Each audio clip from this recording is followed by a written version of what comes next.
Bonjour, il y a quelques mois, j'ai découvert quelque chose de passionnant, la ZTD.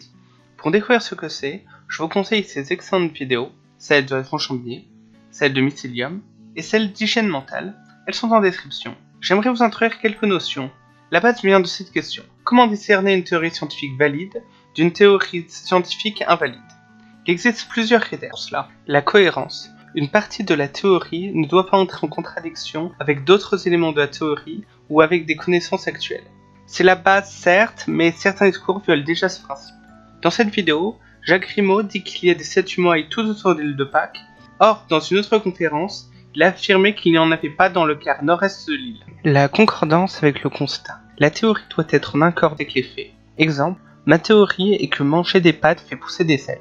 Or, les personnes qui mangent des pâtes, même très fréquemment, n'ont pas d'ailes qui poussent. C'est justement ce critère que j'ai lancé dans ma réflexion. Le discours majoritaire pour expliquer la disproportion homme-femme en politique est que les partis ne voudraient pas leur donner l'investiture parce que ce sont des femmes. Mais quand on observe la réalité, on voit au contraire que les partis veulent les nommer candidates, mais que ce sont elles qui s'y opposent. La reproductibilité. Quand une expérience est faite, il faut que n'importe qui puisse la refaire.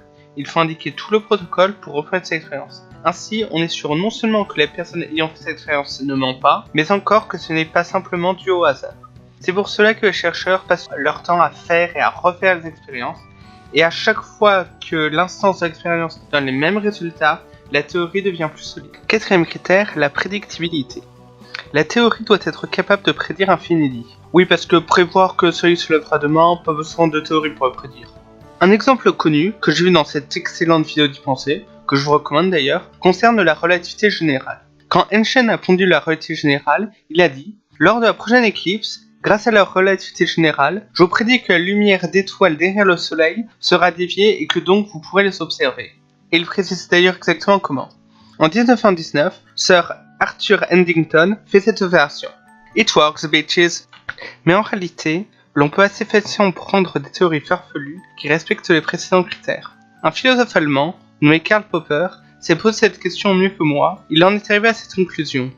Si ce sont des confirmations que l'on recherche, il n'est pas difficile de trouver, pour la grande majorité des théories, des confirmations ou des vérifications. En effet, si vous écoutez Alain Soral, comme je l'ai fait, vous verrez qu'il trouve plein d'éléments allant dans le sens du complot judéo-maçonnique de l'axe américano-sioniste. Revenons à Popper.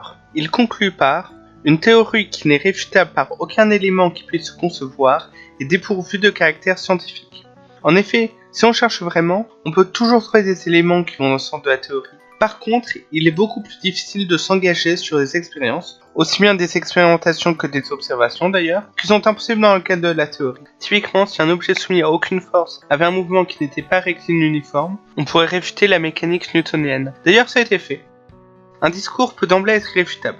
Typiquement, le fait que nous vivrions tous dans une matrice est irréfutable, puisque cette matrice modifierait de toute façon toutes nos perceptions. On ne peut donc pas envisager d'expérience de réfutation. Mais certaines théories réfutables peuvent devenir réfutables grâce à ce qu'on appelle l'argument ad hoc. C'est une hypothèse venant en plus de la théorie quand un fait est apporté qui semble réfuter ce discours. Reprenons l'exemple que j'ai cité dans la première vidéo. La théorie de base est que l'on dissuade les femmes d'entrer à des postes de pouvoir, et particulièrement en politique. Le fait que l'on peut utiliser pour réfuter ce discours est que les partis encouragent les femmes à se présenter et que ce sont elles qui refusent. D'où la première hypothèse ad hoc, on égoule les filles à ne pas faire de politique.